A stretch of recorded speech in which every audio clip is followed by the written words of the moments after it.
Namaste, lads and ladies. Welcome back. Finally, it's been way too long, about 2 weeks at least, for another tattoo story time. Today, we're going to be talking about the recent one I've gotten. Roughly about a week ago or so, I showed you a video of my leg bleeding from a new tat. Probably not the most, well, covered tattoo. I mean, to be honest, like, I'm kind of glad it was covered, really, so that way it keeps all of the juices and blood and stuff with inside. But it's not pleasant when you're like sleeping in the middle of the night and you like feel this little bubbly gush going over your skin. You know, it's not pleasant. So after the second or third day, I normally like take the wrap off on the second day because I just can't stand the tightness that it is when it's around your body, you know, the constrictness that it has. So I always take it off on the second day, and it's never done me any problems, basically, as long as you keep it all nicely healed and all that. Took it off and it looks lovely. If you're wondering what the tattoo obviously is of, it's of the shadow of the.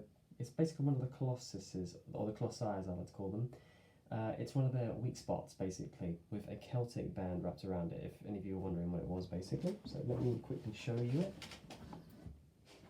I'll have to stand on the table for this. Unless I could. No, I can stand on the chair, it's fine. Boop. There it is. And it actually connects to the back here of my diamond-shaped McTail tattoo. I'd like these two connected because I'm all about symmetry, basically. Let me just turn around for you. See? Looks so much better. It's connected around like that. Now, if you're wondering why it's not in full blue, if I had it done in full blue, it probably wouldn't have had as detailed of a look of the markings, basically. The whole point of the markings is so that you can see the pattern of the colossi's weak spots, basically. And here right in the centre is where the protagonist is meant to stab, basically, to take down the colossi.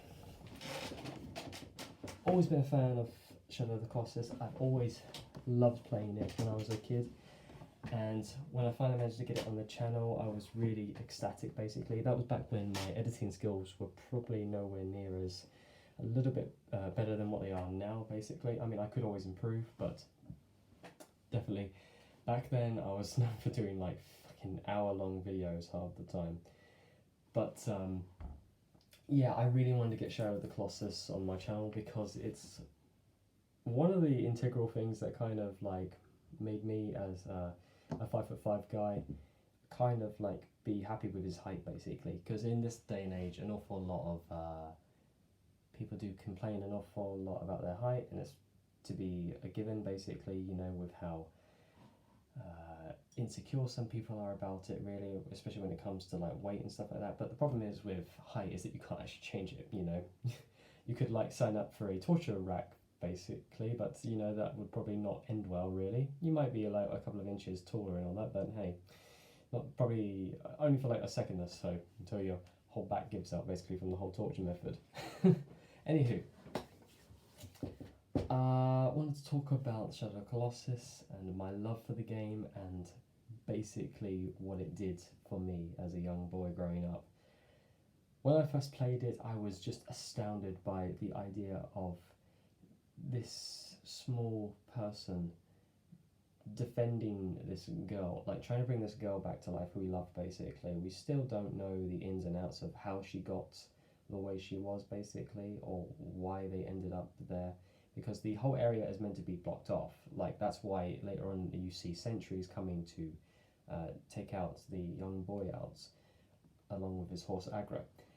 And the interesting thing with this is that he makes a deal with this entity that is trying to say to him that you need like 12 souls of the Colossi, basically, as a way of granting him the power to bring this woman back. And he succeeds. Thankfully, he succeeds.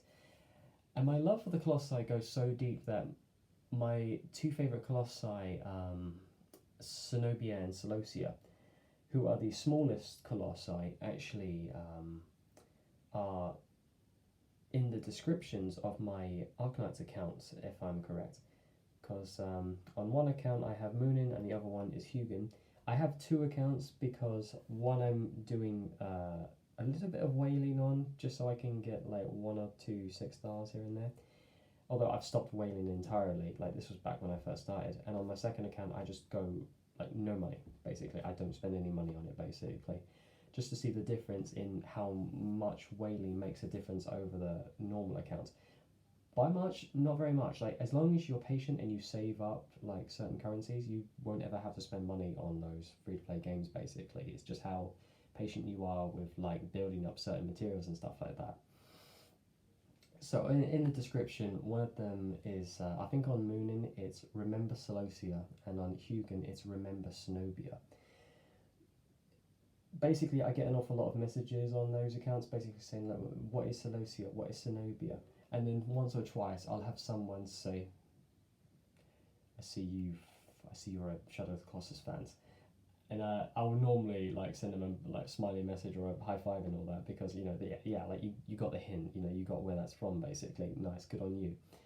And I think my favourite battle from that game was Kumori, I believe. The gecko lizard, because the way you had to defeat him was that you had to shoot his legs out off the wall and then jump on his stomach and then aim for his weakness on his stomach area basically. And Gaius, I think, was probably the most struggling, I think, apart from the last boss because of how accurately you had to get him to hit the floor from time to time, basically. Especially, like, having to transport yourself from his stomach to his head. And how he, like, shakes about. He, like, shakes his head about all around like he's, like, at a rock concert, like, headbanging his head all over the place. Really hard to do when you're, like, starting out with only a little bit of grip. That would have been a nice thing if you could have actually had that open world aspect to it where you could literally just go from one to the other rather than like doing them in order. Like you get 2 colossi and then you get to choose out of the 2 who you then take down and then it moves to the next 2 basically. It's understandable, that's how it builds the world, that's how you get to know where you're going. But that's the thing about open worldness. Only recently in our recent times have games like Elden Ring, Assassin's Creed, and like even Hogwarts Legacy has been able to expand on the whole open worldness basically. And I'm going to talk about Hogwarts Legacy quickly. If you've noticed, I'm wearing a Ravenclaw shirt. Don't know why it's a raven. The house emblem is meant to be an eagle because the word raven takes its name from black, which is the colour black, and claw from the eagle's claw. And it's quite interesting because in the game they actually have the correct the emblem. It's like a bronze eagle. Like by book standards, in movie it's always been a raven, but in the books it's been an eagle with a bronze like statuette of it with a blue background. Kind of like how in Hufflepuff it's still always been the badger and how in Slytherin it's the snake, and in Gryffindor it's a lion, which is funny because an awful lot of those animals are non-mythical. You would think to yourself, like, why do magical houses have like normal looking animals? And I think that's due to the link between muggles and wizards basically, because like way back before Hogwarts and all that was a thing, wizards were so high on like only being with other witches and wizards basically, pure blood and stuff like that. And even as Ron said in one of the books or the films, I think it was one of the books, where he says, if it wasn't for muggles, witches and wizards would have died out, basically. So it was inevitable for them to meet and to, have romantic relationships with one another, basically. That was basically a small section of what the whole movie was with Voldemort, was the fact that he just despised muggles, or mudbloods as he would call them. Or as in Fantastic Beasts they would call them no mages or something, like no magic. Although I think it would have been funny if they were known more along the lines in Arthurian legends of like magi or something like that. That would have been better, like non-magi. That would sound much better, like for the Fantastic Beasts version. But yeah, I'm really looking forward to that game because of the open worldness, the lore of Harry Potter. I'm a big fan. I am myself a Ravenclaw. I have done the whole test. My Patronus is like a capuchin monkey, which is quite interesting. My wand, I believe, is a 10 by 3 inches. No, 10 by 3 cedar wood with a unicorn core, I believe, something like that. I would have liked to have actually gotten a wand like that, basically like a cedar wood, because it's funny because I use an awful lot of cedar with my like beard product basically. Like cedar wood is such a nice rustic smell when you have it in your beard. Basically, when you've got like beard oil in your beard, it smells gorgeous basically. So as you know, I will be playing that game when it comes out in February. You can now pre-order it if you want, and I would probably suggest not getting the collector's edition. Get the deluxe because it's only £10 like more. Here, I think it's a little bit extra in United States and little places around the world. I'm not so sure about pricing, but here I think it's at least maybe either £10 or £15 more. It's better to pre-order because if you pre-order, you'll get the opportunity to have a what's the name of the creature? It was a hippogriff. You will have a hippogriff's onyx skin cover with a couple of cosmetic items as well. There are no microtransactions in the game, so you can be thankful for the stars that there aren't no microtransactions. It's not like EA where you have to pay to win and all that. You know, it's by a new company known as Avalanche. They've done an awful lot of games like Toy Stories and other stuff like that. So this is their first big project where they're going to be doing like open worldness basically with a very trusted, very beloved series basically. And if you're hearing banging, that's my neighbours doing some work, so I can only apologise for that. The interesting thing though with it is we're going to have the opportunity to be in 18th century Britain, roughly around that time. So it'll be interesting to cover certain aspects of that time, like the match that no one remembers in Quidditch. Yes, I will say there is no Quidditch in the game, unfortunately, which is a real shame. But I think it like as a playable aspect, you can fly on a broom, no problem, and you can tame and fly animals depending on what they are, basically. But it was such a shame that they didn't add Quidditch into it. Maybe later on they might have some like DLC where you expand on it. You might add the Quidditch into the game because I feel like to have a Harry Potter game with no Quidditch was kind of like a kick in the teeth, really, especially when there's news of the old Quidditch World Cup game being remade. Now that I will play because I played that a lot. Or I played that an awful lot when I was a kid. I absolutely loved the Quidditch World Cup. It was such a good game, and I really wish they expanded more on like the Goblet of Fire book. You know, where Victor Crumb, who was like the world's best seeker, he had a match with Ireland, and the way that game ended is that he did catch the snitch, came to about 160 points because Bulgaria scored 10 points, whilst Ireland scored about 170. Like that was very impressive to go that long without finding the snitch to get 170 points. That's very impressive.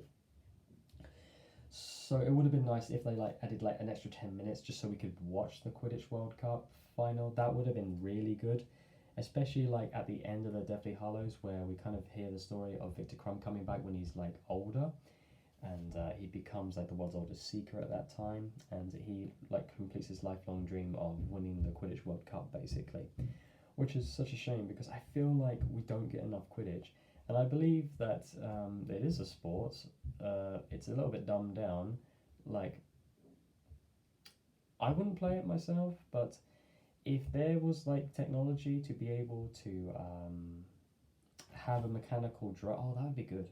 Like a mechanical ball-like drone which flies about on the field, and they have to try and catch it like within the air. That would be fun to play, I think.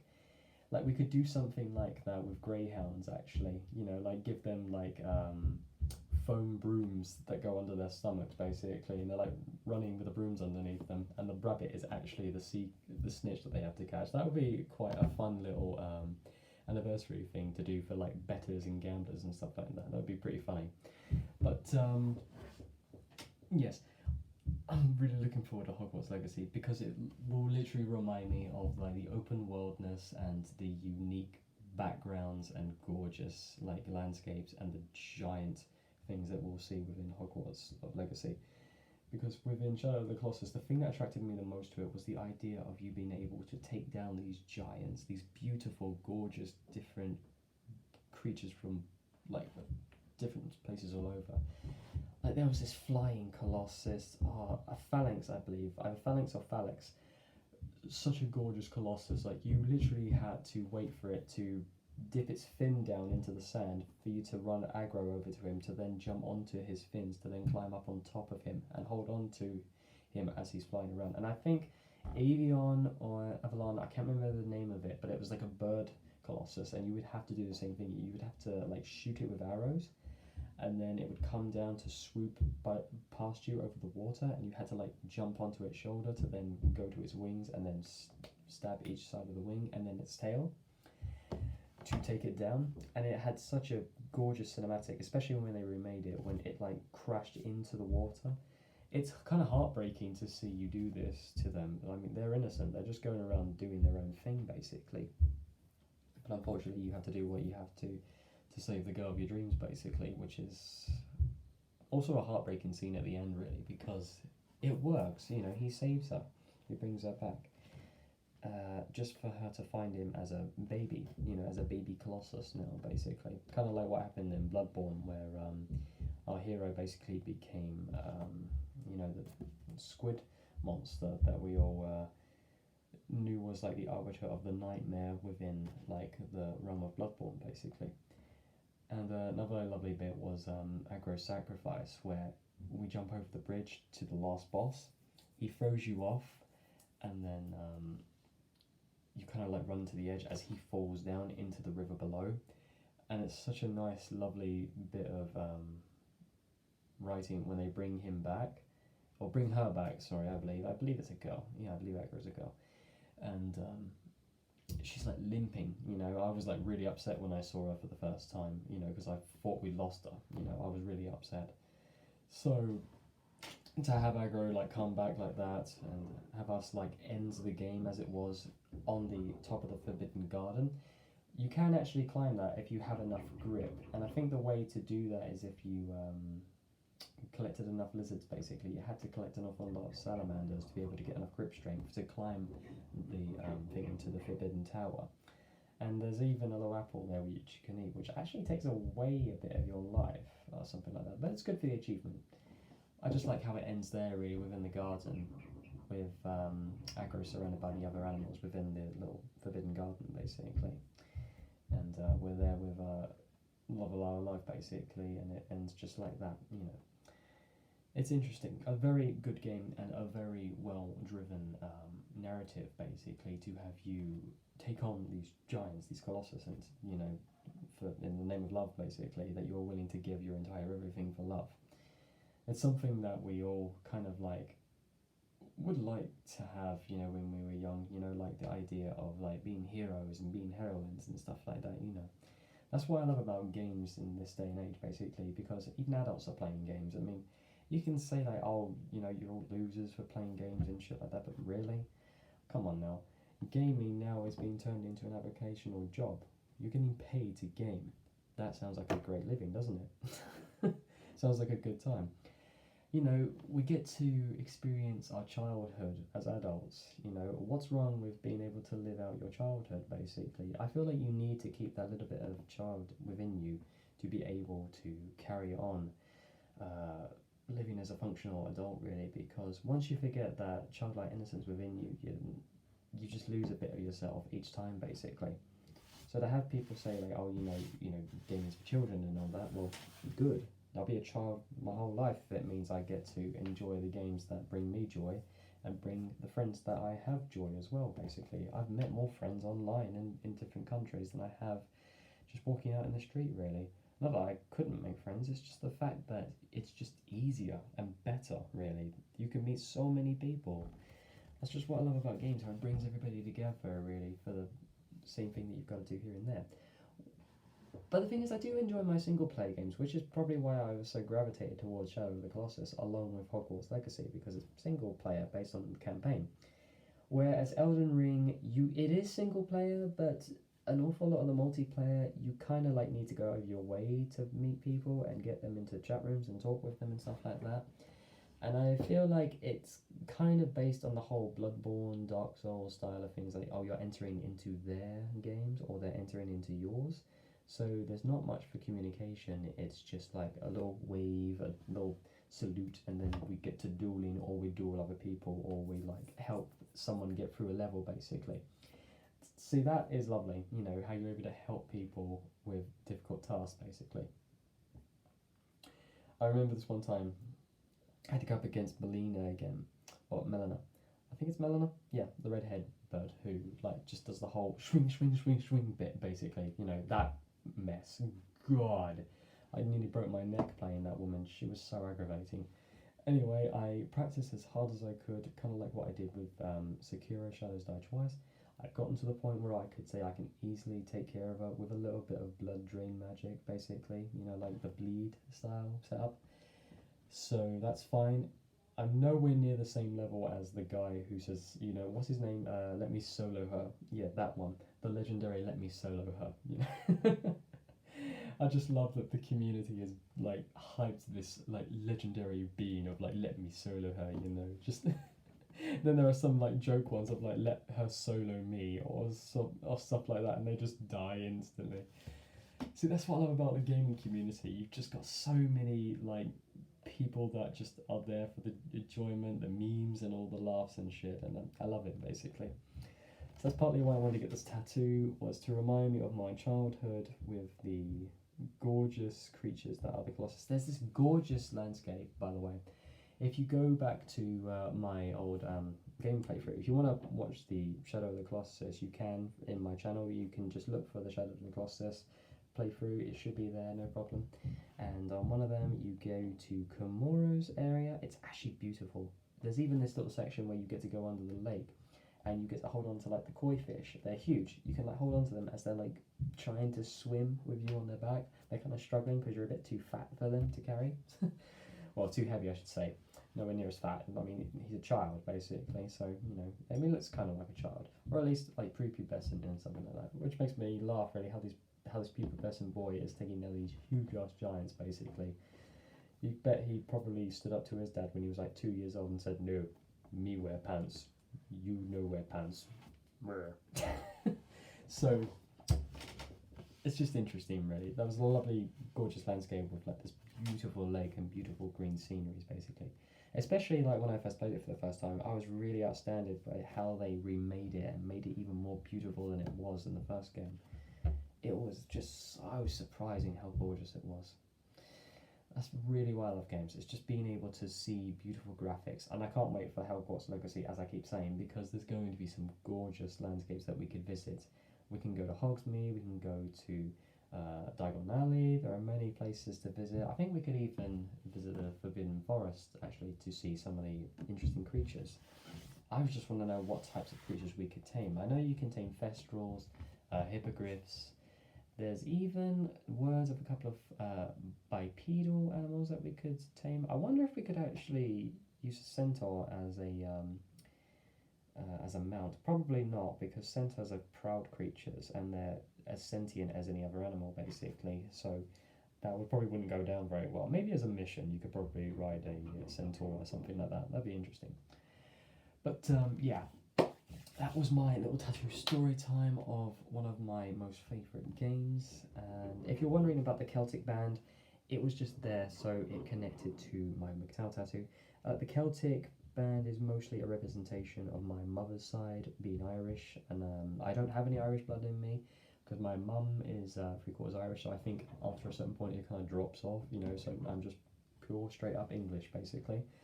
So that's more of a nod to my mother, grandfather, and great grandfather, basically being of Irish descent, basically. So, with that, I thank you all ever so much for watching another one of my tattoo story times. I promise I will not leave the next one too long. I just wanted to get some Wolf Among Us videos up for you to enjoy, because it's one of those series that you kind of need to watch in total to really enjoy, because it's just like one big story, you know, how it's all cinematography based, you know, most of the conversations are cinematography, and there's very little combat because, you know, it's mostly just quick time events and button mashing and stuff like that. So I will get all of that out before I do any gameplay of Dead by Daylight or anything else in general, and I will most definitely be playing God of War for you guys to enjoy it, like Ragnarok of course. But I will be doing with that like I did with the previous God of War. I will not be showing that much combat scenes unless they're boss fights or unique characters, because it gets repetitive once in a while, you know, like when you see the same axe swings and the repetitive, like, oh, I'm bouncing on the floor, I'm up in the air, and I've fallen on my face, now you can finish me, blah, execution, blah, you know, it's mindless, you know. I can't believe I'm saying that, like, the combat is mindless, but that's what it is, basically, you know. It's Viking style, Greek, bleh, you know. So, with that, thank you all ever so much again, and I will see you on whatever I do next around here. Take care, my friends.